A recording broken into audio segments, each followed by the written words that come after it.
बिस्मिल्लाहिर्रहमानिर्रहीम, अस्सलाम वालेकुम। मैं शाहिद सकलैन हूँ। आप मुझे मेरे यूट्यूब चैनल, फेसबुक पेज पे देख रहे हैं। आज 1 अप्रैल है और मंगर का दिन है और ईद का दूसरा दिन है। ज़ाहिर-सी बात है, एक बार फिर आप लोगों को ईद मुबारक। आपको पता है, हम जैसे लोग जो ज़ाहिर है शहरों में रह रहे होते हैं और वापस ईद मनाने के लिए अपने एरियाज़ में आना होता है, तो हम लोग अक्सर व बेशतर, ज़्यादातर लोग तो जो है वो मोटरवे को प्रेफ़र करते हैं कि जी वो मोटरवे के ऊपर ट्रैवल करें, सफ़र टाइम बचाता है, ज़रा महफ़ूज़ सफ़र होता है कहने को।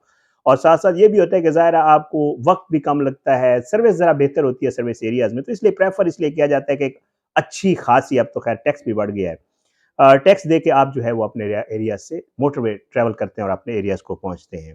अच्छा, इसमें भी कोई शक नहीं कि जब आप मोटरवे पे ट्रैवल कर रहे होते हैं तो आपको ये पता होता है, ज़ाहिर है जो लोग मोटरवे पे ट्रैवल करते हैं उनको पता होता है कि अगर आप कोई भी सर्विस वहाँ पे यूज़ करेंगे, चाहे वो खाना-पीना हो, चाहे वो आपके जो गाड़ी के टायर्स वगैरह का मामला हो उसकी सर्विस हो, या चाहे वो आप कोई वॉशरूम भी इवन यूज़ कर रहे हैं, तो आपको पता होता है कि जी आपने उसके लिए एक एक्स्ट्रा पे करना है और बंदा उसके लिए मेंटली प्रिपेयर्ड होता है। नो प्रॉब्लम, आपको पता है कि यार अगर मैं ईज़ में हूँ, अगर मुझे सुकून मिल रहा है और मैं कोई बेहतर सफ़र कर रहा हूँ, तो नो प्रॉब्लम। इसमें आप अगर इतना सारा टैक्स और ये सारी चीज़ें करके आ रहे होते हैं, गाड़ी का फ्यूल भी लगा रहे होते हैं, सब कुछ, तो बंदा 50-100 रुपए एक्स्ट्रा दे देता है, उसमें कोई प्रॉब्लम नहीं है। लेकिन मसला क्या होता है, आजकल ये मेरे साथ एक दोस्त ने स्टोरी शेयर की है, ये मैं आप लोगों के साथ शेयर करूँगा। ईद तो गुज़र गई, हम में से सारे लोग तकरीबन जिन्होंने अपने इलाकों में आना था, वो तो पहुँच चुके, लेकिन अब मरहला है वापस जाने का।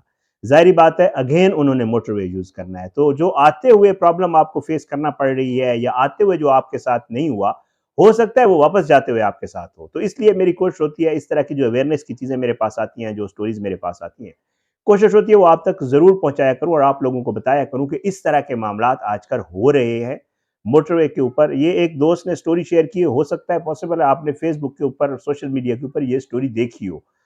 जिन लोगों ने नहीं देखी उनके लिए मैं दोबारा आप लोगों की खिदमत में रखना चाह रहा हूँ कि मुख्तलिफ जो सर्विस एरियाज़ हैं, उनके ऊपर बाकायदा तौर पे माफियाज़ मौजूद हैं और ये माफियाज़ आपको तकलीफ़ देने के लिए तैयार होते हैं। मुझे हैरत होती है, ये सबको पता है कि जब हम ईद के लिए आ रहे होते हैं तो रमज़ान होता है और तकरीबन तमाम लोगों को, जिन लोगों की मजबूरी है वो तो नहीं रखते, लेकिन तमाम लोगों को तकरीबन रोज़ा होता है। रोज़े के साथ लोग आ रहे होते हैं, वो वहाँ सर्विस एरिया पे रुकते हैं, नमाज़ पढ़ने के लिए कोई रोकता है, कोई वॉशरूम यूज़ करने के लिए रुकता है और उनको ईज़ा और तकलीफ़ पहुँचाने वाला जो शख़्स है, पता नहीं वो कैसे ज़िंदगी गुज़ारता होगा, कैसे वो सोचता होगा कि उसने कोई अच्छा काम किया है या शायद उसको आखिरत अपनी याद नहीं होती होगी। ये वाक़या क्या हुआ, मैं ज़रा ये आपके साथ शेयर कर देता हूँ। बता ये रहा है जी कि जी इस्लामाबाद से मैं ईद के लिए गाँव रवाना हुआ। मेरे साथ फैमिली भी मौजूद थी और मोटरवे सियाल रेस्ट एरिया के ऊपर, ये सियाल का इसने लिखा है, इट्स ओके। ज़ाहिर बात है बहुत सारे लोग, मैं भी अक्सर जब ट्रैवल कर रहा होता हूँ तो अमूमन कोशिश ये होती है कि भेरा या किसी अच्छे सर्विस एरिया पे रुकें, जहाँ पे चीज़ें ज़्यादा बेहतर हो तो वहाँ रुकते। वो कहता है जी सियाल रेस्ट एरिया पे रुका और नमाज़ असर का वक़्त था उस वक़्त।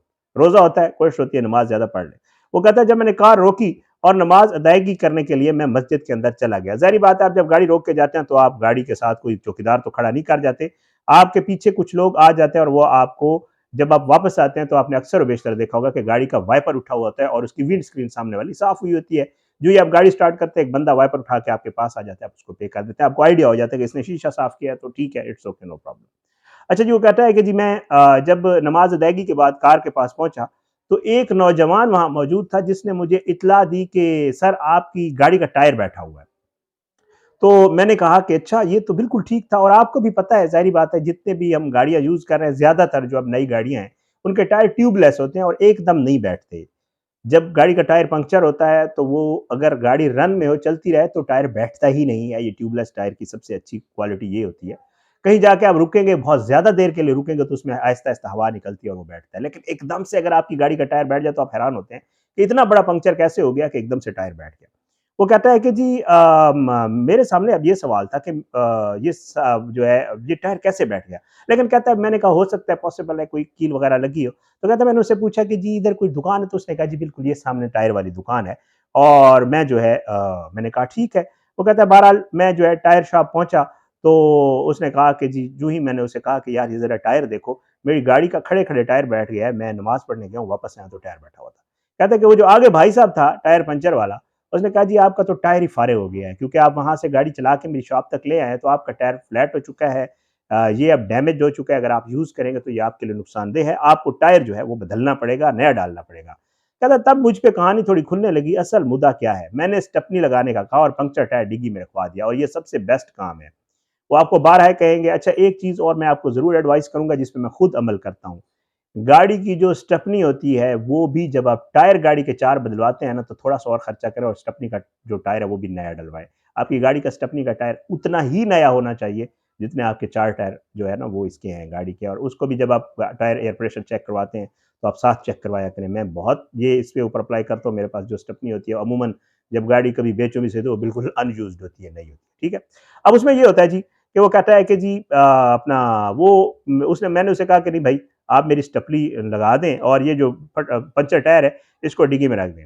کہتا ہے جی کیل دیکھا تو بالکل جو ہے نا جو گاڑی میں کیل میں نے جو ہی چیک کرواتے کیل لگا ہوا تھا، اور کیل میں نے دیکھا تو بالکل نیا کیل تھا، ایسے لگ رہا تھا جیسے کسی نے خود اس کے اندر ٹھوکا ہو۔ اور پھر وہ کہتا ہے کہ جی اور بڑے زبردست طریقے سے جو ہے جان بوجھ کر میری گاڑی کے اس ٹائر میں کیل لگایا گیا تھا۔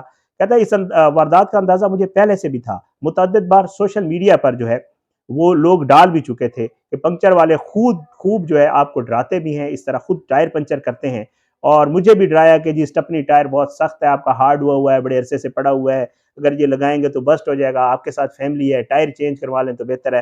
کہتا میں نے اس کی گاڑی بات نہیں مانی۔ کہتا جب میں یہ سب کچھ کر رہا تھا تو میرے پیچھے گاڑیوں کی لائن لگنا شروع ہو گئی اور سب کے ٹائر پنچر تھے۔ کہتا میں حیران ہو گیا کہ یار یہ کیا ہو گیا۔ کہتا جی میں نے جب آئیڈیا لگایا اور میرے سامنے لوگ آ کے بات کرنے لگے اور اس بھائی صاحب نے سب کو کہنا شروع کر دیا کہ آپ کے ٹائر ختم ہے، اور پھر اس کے مطابق جب اس سے کہتے تھے کہ اوکے نیا ٹائر لگا دیں تو جتنے دام وہ ٹائر کے بتا رہا تھا وہ عام ملنے والے ٹائر سے تقریباً ڈبل تھے۔ تو کہتا ہے مجھے اس چیز کا اندازہ ہو گیا کہ یہ چل کیا رہا ہے۔ پھر اس کے بعد وہ کہتا ہے کہ جی اس میں بہت سارے لوگ میں نے ایسے بھی دیکھے جو صرف خواتین گاڑیاں چلا رہی تھی، ان کے ساتھ کوئی مرد نہیں تھا اور وہ اپنی فیملی کے ساتھ ٹریول کر رہی تھی تو وہ بھی بیچاری آئی ہوئی تھی۔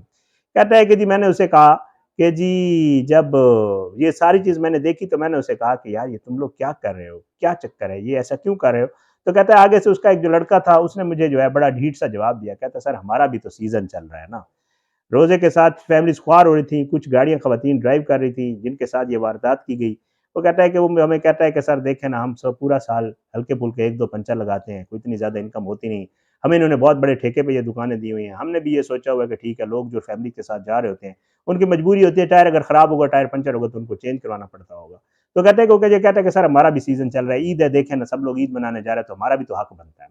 کہتا مجھے بڑا افسوس ہوا، مجھے 1 گھنٹہ اس میں تاخیر ہوئی، بہت ساری فیملیز مسجد نماز پڑھ کے جب باہر نکلیں تو یہ سارے جو ہے اس کو اس طرح لوٹ رہے تھے اور ان کے ہاتھوں فیملیز جو ہے وہ پریشانی اٹھا رہی تھیں، اور اس لیے اس نے بہت زبردست ایڈوائس کی ہوئی ہے۔ میں نے بھی آپ کو بتایا ہے کہ یہ حال موٹر وے پہ اکثر و بیشتر آپ کے ساتھ ہوتا ہے، یہ آپ کا ٹائر پنچر ہوتا ہے، یہ خود ٹائر پنچر کرتے ہیں، آپ جب ان سے ٹائر لگوانے جاتے ہیں یہ آپ سے اتنی پرائس مانگتے ہیں کہ آپ دے نہیں سکتے، اور اگر آپ ظاہری بات ہے مجبوری ہوتی ہے پھر آپ کو ڈراتے ہیں، آپ کو اس کی ایکسٹرا پرائس پے کرنی پڑتی ہے اور پے کر کے پھر آپ آگے بڑھتے ہیں۔ اس نے بہت اچھی ایڈوائس دی ہے۔ میں نے آپ کو بتایا جب آپ ٹائر چینج کروائیں تو آپ ضرور سٹپنی چینج کروائیں اور نیا ٹائر ہو آپ کی سٹپنی کا، تاکہ کہیں بھی پنچر ہو سے کبھی میری سٹپنی لگاؤ یہ پنچر رکھو میں کہیں اور سے لگواؤں گا، اور کوشش کریں موٹر وے سے نہ ہی لگوائیں تو بہتر ہے۔ اور پھر وہ کہتا ہے کہ جی ایک چیز انہوں نے بھی لکھی ہے کہ اگر آپ مسجد نماز پڑھنے جا رہے ہیں تو کوشش کریں ایک بندہ گاڑی میں چھوڑ جائیں، جب آپ نماز پڑھ کے ہیں تو وہ نماز پڑھنے جائے، تاکہ اگر کل کو کچھ مسئلہ ہو، کوئی بندہ آ کے آپ کی گاڑی پنچر کرنے لگے تو وہ نہ کرے، کیونکہ اس کو یہ پتہ ہو کہ گاڑی کے اندر ایک شخص موجود ہے اور آپ اس مصیبت سے بچ سکیں۔ یہ سارا واقعہ تھا۔ دیکھیں اب بہت ہی عجیب و غریب ہے، جو لوگ روزے کے ساتھ آ رہے تھے ان کے ساتھ یہ کچھ ہو گیا، لیکن آپ جب واپس جا رہے ہیں، آج دوسری عید ہے، کل تیسری ہے، اور لوگ واپس جائیں گے دوبارہ اپنی ڈیوٹیز پہ، ساری چیزوں پہ، تب ان کے ساتھ بھی یہ معاملات پیش آ سکتے ہیں۔ تو خدا را خود خیال کریں۔ ویسے یہ موٹر وے والے جو احباب ہیں ان کو بھی کہوں گا کہ وہ بھی خیال کریں۔ تو یہ ساری صورتحال ہے، میں نے کہا آپ کے ساتھ شیئر کر دوں۔ آپ بس اپنی دعاؤں میں یاد رکھا کریں، سب کے لیے دعا کیا کریں، اللہ سب کو ہدایت دے، اللہ سب پہ اپنا رحم و کرم کرے، اور اللہ ہم سب کو بہتر کام کرنے کی توفیق دے۔ اجازت دیں، انشاءاللہ اگلی ویڈیو میں ملاقات ضرور ہوگی، لیکن بشرط زندگی۔ اجازت دیں، پاکستان زندہ باد، اللہ حافظ۔